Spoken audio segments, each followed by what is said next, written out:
first thing to do is to actually draw out in pencil outlines the sketch of the vegetable still life. Keep your marks light, just putting in the main shapes without much detail. Leave unfinished outlines here and there for a free, sketchy feel.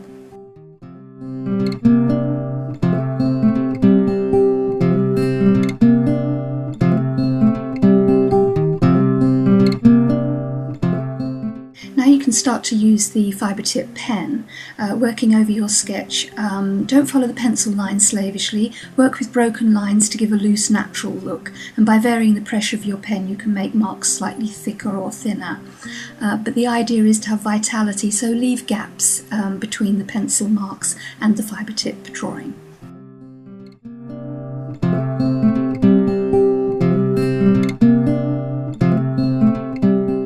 Now complete the pen work, completing the drawing without being tempted to fill in and go over all the pencil lines that you have. And don't be tempted at this point to erase any of the underlying pencil work, because remember that this is a sketch and illustration rather than a completed watercolour painting.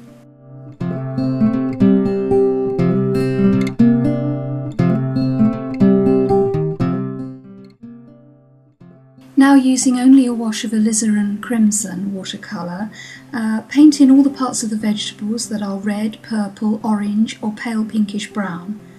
Because the pen is water soluble, it will dissolve into these washes, giving a tonal effect.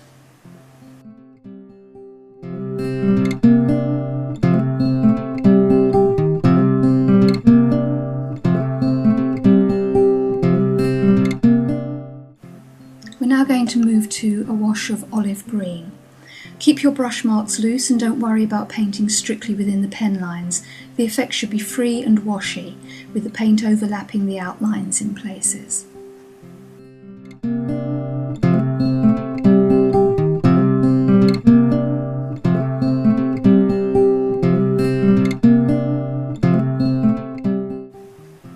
Now, by adding more of the olive green, you can vary the tone by adding a little more paint for the tops of the leaves.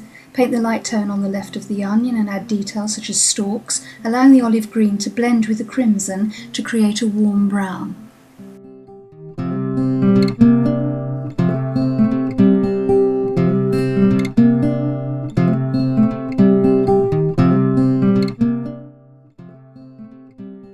In this stage we can mix the alizarin crimson and olive green together to mix a mid-brown tone and brush this into any shadowy areas within the cabbage leaves, the overlapping spring onions and the mushroom gills.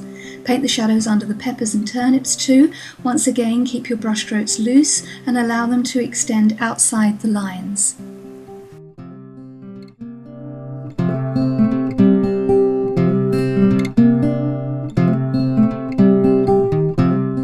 With a diluted mix of alizarin crimson with just a touch of the olive green, work up the background, leaving some white paper around the vegetables.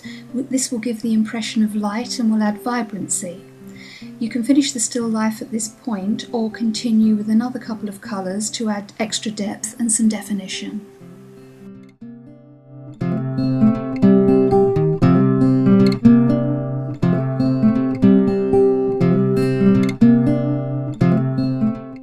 We can now create depth in the foreground by using a weak mix of French ultramarine.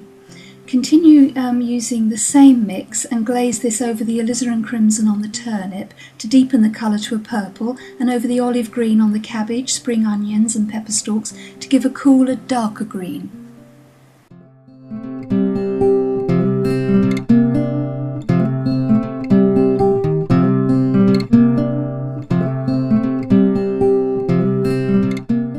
Make a strong mix of cadmium red for this stage and paint it over the two peppers to describe their intense colour. Echo this colour on the onion by adding a few strokes of the red to define its surface.